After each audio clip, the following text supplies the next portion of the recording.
I just want to suggest some paradoxes about the communication of intelligence, drawing attention to a few historical examples to show why communication, which is at the heart of intelligence, is often so difficult. So just point out, I'm basically talking about secret intelligence, i.e. generally speaking, collected by a state agent. Obviously, there's lots of intelligence, but I'm referring specifically to the secret intelligence collected by agencies for governments, and not so much about open source intelligence. Also, we are talking about secrets rather than mysteries. A colleague of mine said the other day that ministers, government ministers in the UK, they don't mind getting secret analysis of secret information, but if they think it's something that's a mystery, they reckon their guess is as good as anybody else's, so they're not going to listen to the professionals. So clearly, communication is absolutely key to intelligence, because if you don't tell anybody about it, there's no point in having it in the first place. And all the effort put in by agencies all over the world is as nothing. However, what I'm really going to talk about is that there are many times when actually both communicating it and receiving it may be less than welcome. Of course, the basic, it's a sort of infrastructural problem, really.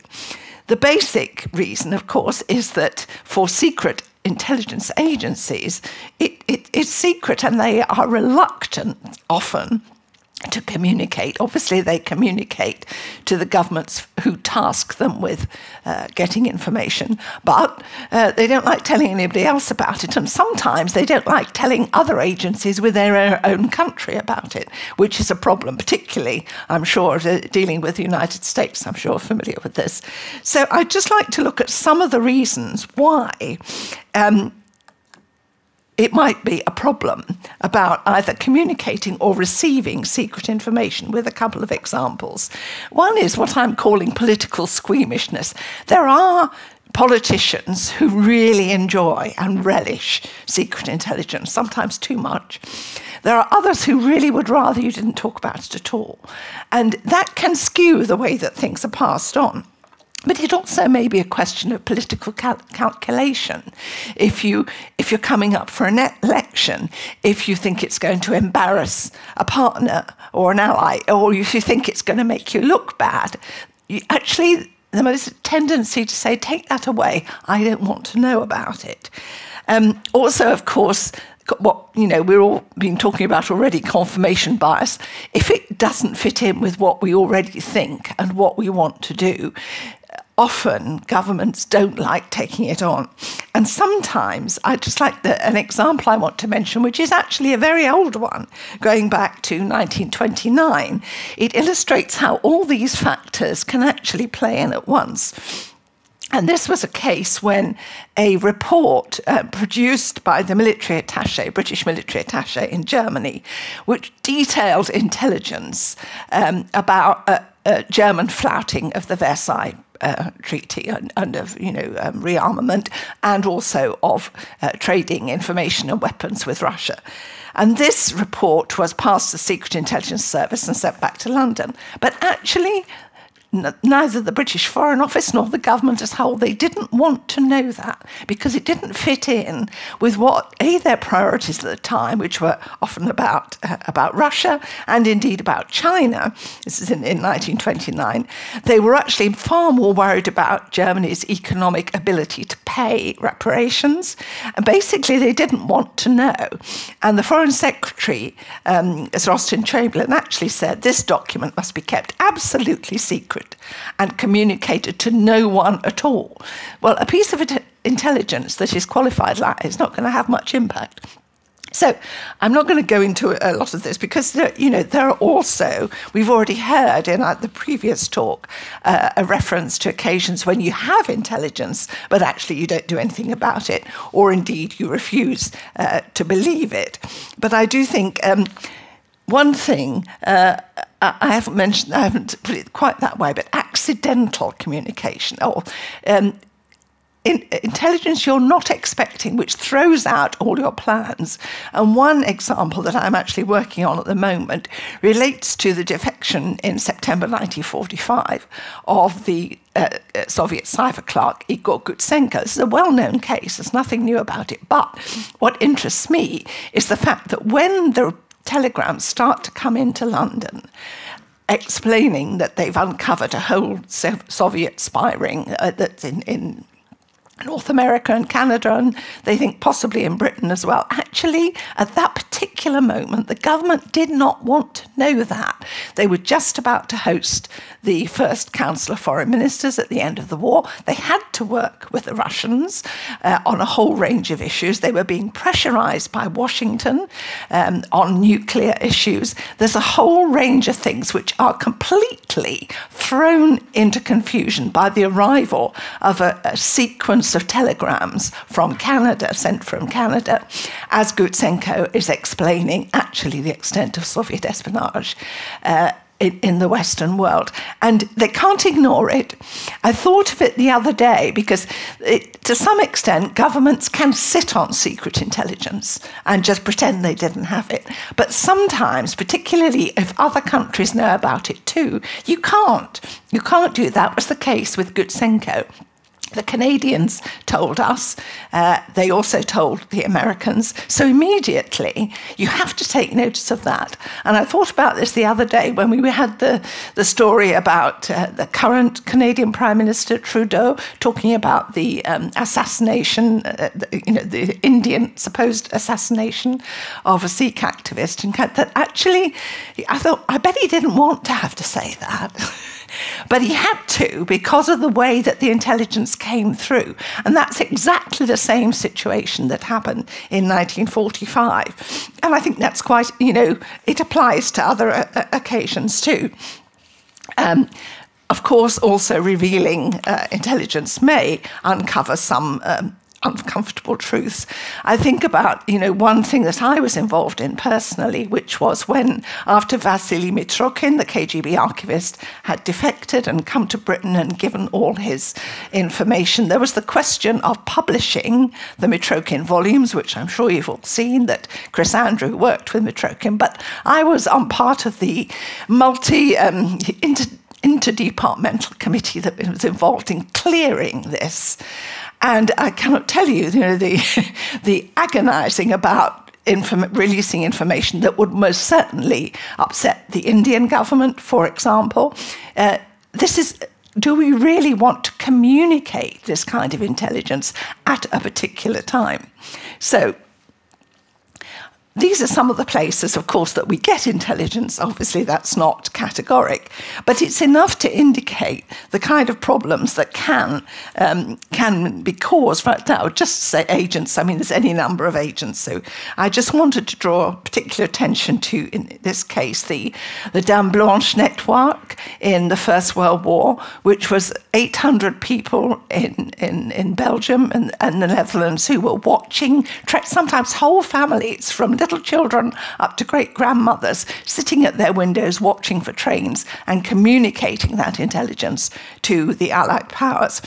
In the Second World War, another example, when Polish people, when there were a V2 rocket had misfired and landed and broken up, those brave Poles who put bits of the rocket in their bicycle basket and pedaled through the night to take it. And now these are all well-known stories. I'm not telling you anything you may not have heard of, but they are illustrative of the difficulties of getting intelligence and how important it can be. Now, when I say about deliberate communication, I think this is quite interesting because governments do sometimes, so we've heard a little bit about this with Ukraine and so on. I'm not talking about leaks now. I'm talking about governments deliberately putting intelligence into the public domain, perhaps to promote or justify political action. We think back to 2013 and information about Syria and the use of chemical weapons. And I would like to mention the Sergei Skripal case in 2018, when, of course, Skripal was poisoned in the UK. And again, I was still working in the Foreign Office at that time, and I was asked for looking back to other occasions when a lot of Soviet intelligence officers were expelled from the UK, which was in 1971, asking how things were done then and when they were thinking about doing it in 2018. And that was, if you like, the information put out by the British government at that time, as well as the intelligence imparted secretly to allies, is a good illustration of the deliberate use of intelligence. Some governments do it to kind of glorify their own. There was an example I was reading about the other day when in 2007, a man called Gill was awarded posthumously the title of Hero of the Russian Federation. And apparently this was the first time that it had ever been apparent that he'd actually been a spy in the Manhattan Project. And nobody had known that till then. And that was as a result of the deliberate communication of that information. Declassification may seem an odd one, but it's surprising how much intelligence can be gleaned out of the declassification by countries, one's own country, but other countries as well, to put together a picture of a potentially hostile country's activities. And indeed, it's one of the reasons why governments are often very protective about releasing information that may seem absolutely innocuous, it may seem ancient, but they're not going to let it out because of what they call the mosaic effect, what anybody might be able to put together. So, leaks. It's just part of my title, so I want to say something about leaks. Leaks are actually, I would argue, they're just another form of communication. And of course, there are different sorts of leaks. They might be accidental through error or ignorance. Of course, the classic ones in the UK history going back to the 1920s were in 1923 and again in 1927, where members of the British government stood up in Parliament and gave out information that revealed that they were reading Russian signals intelligence. And in the second one, particularly in 1927, that led to the Russians adopting the one-time pad, and we were not able to read it again for a very long time. That's what you might call accidental. But it might also, the deliberate leaks are often done by people who feel totally frustrated with the system, people working within government or working with agencies. A famous American example, of course, Daniel Ellsberg and the Pentagon Papers. And at the time of the Falklands, the British civil servant Clive Ponting, who leaked documents about the sinking of Belgrano. And in fact, Wesley Walk, who I'm sure a lot of you here know, in one of his Substacks recently, he was talking about the leaking by the Canada Globe and Mail about details of the public inquiry into democratic interference, again prompted by an apparent frustration with the lack of any progress or of any communication. Of course, it can be malign, the leaking, and we all have our experiences of WikiLeaks or Snowden and so on. And also, I heard a talk the other night about Chinese influence operations with references to what they called hack and leak as being very much a Russian tactic at the moment. And that the interesting distinction was that although the Chinese are very much adopting Russian methods in terms of influence operations, they hack, but they don't leak. And the speaker argued they're much better at hacking, but they don't do the leaking. You might think about that later. Of course, historically, governments hate leaks, and we all know that, but usually it's mostly governments who are responsible. And in the UK, the most common source of leaks has always been 10 Downing Street. And of course, in the past, this has been, they always claim they'd set up leak investigations. They're very rarely successful. It's very rarely successful. And if you think back to the premiership of Harold Wilson, who famously was absolutely paranoid about leaks, so he was convinced that the British security services had it in for him. This is despite the fact that he actually worked perfectly effectively with the agencies when he was in power. So, leaks are a kind of... they're a fact of life. They are just a way of communicating. And I'm actually going to quote my friend John Ferris sitting down there, because I got this out of his, who says, all leaks after 2000 suggest that GCHQ's success in diplomatic comment during the internet age had reached the highest levels in history. So you can think that a leak actually tells you that you're doing rather well. I'll leave that thought with you. So moving on from that, sorry, but 2 minutes left, right, very quickly. This is some of the impact of communicated intelligence. Rarely is intelligence the deciding factor, of course, in policy, but it can obviously be extremely important. The other impact it has is on the evolution of intelligence machinery. And I mean, going right from the British point of view, going right back to the creation of the Secret Service Bureau in 1909, to the creation of the Industrial Intelligence Centre in the 1920s, to the Joint Intelligence Committee, and afterwards, when things go wrong, moving Gill to the Cabinet Office after Suez, setting up the assessment staff, things after the 2004 Butler Report, which a colleague's going to talk about soon. I mean, all these things prompt upheaval and new... so communication, when things go wrong, can actually move things on. This is, of course, you've got to have it before you can communicate it. I haven't got time. But this is my perennial parallel. Secret intelligence is valueless unless you communicate it. But we are all trained not to talk about it. And nobody likes leaks. And the unfortunate thing is, if you do have intelligence, it might have to change how you think, plan and act. And we don't always like doing that. Still, quoting R.V. Jones, going back a long time, the ultimate object of intelligence to enable action to be optimised. And in a dangerous world, we need all the help we can get. Thank you. Gill, would you stay there for a second? That's absolutely fascinating. Thank you. I just wanted to ask you a question prompted by something you said, which is you've talked a lot about the communicators of this information from the sort of send side. Just thinking about the receiving side for a minute and the environment in which that information is trickling out. How much difference does it make about how much the information is trusted, and how has that changed over time? I'm thinking about public attitudes to intelligence and to leaked information. Have we changed, or is 100 years ago, would you recognise the same phenomena, or are we now more suspicious of some of this information?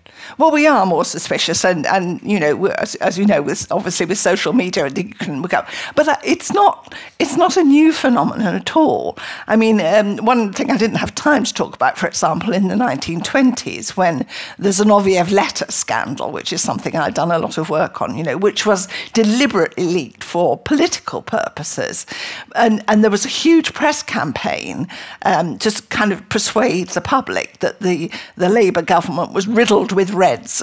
But actually, people didn't believe it. People were sceptical. And there was a feeling that if the government says it, there's a whole bunch of people who think it must be a lie. Now, it's not, that's a bit too sweeping, but people have always felt that authorities have their own reasons to cover up. There were accusations of cover-up right back to, as soon as that letter was leaked, there were accusations who's covering up what. And from the public perception, yes, what are we being told? Well, it might be a big thing and some people are going to be frightened by it, but actually, do we really trust what they're telling us? And I think, it reminds me of what David Oman writes in more than once in his book, just saying, as a general public, we have to accept a level of risk. We have to accept that we don't always know everything. And sometimes we have to take things on trust.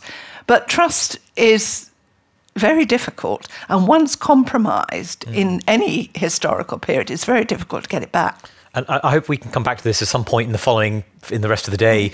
But it's not that trust can be lost in myriad ways. Yeah. And I think back to the spring when I was covering the leaks of Pentagon material, the Discord leaks, and those questions all arose. Do we trust this?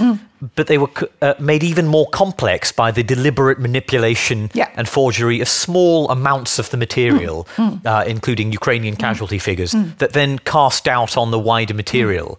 And I think that's obviously, again, not an entirely new phenomenon. It isn't. And I think the only other small thing I would add is that, of course, if you find that you keep hearing that things that have been said are actually not right at all, you not only do you not trust things, you might actually just not care anymore. And that is another thing. And I think you read about happening in the States a lot. There's actually terrible stories might come out about what such and such a politician has done and say, well, we don't care. We don't care. Yes, apathy. All right, thank you very much, Gill.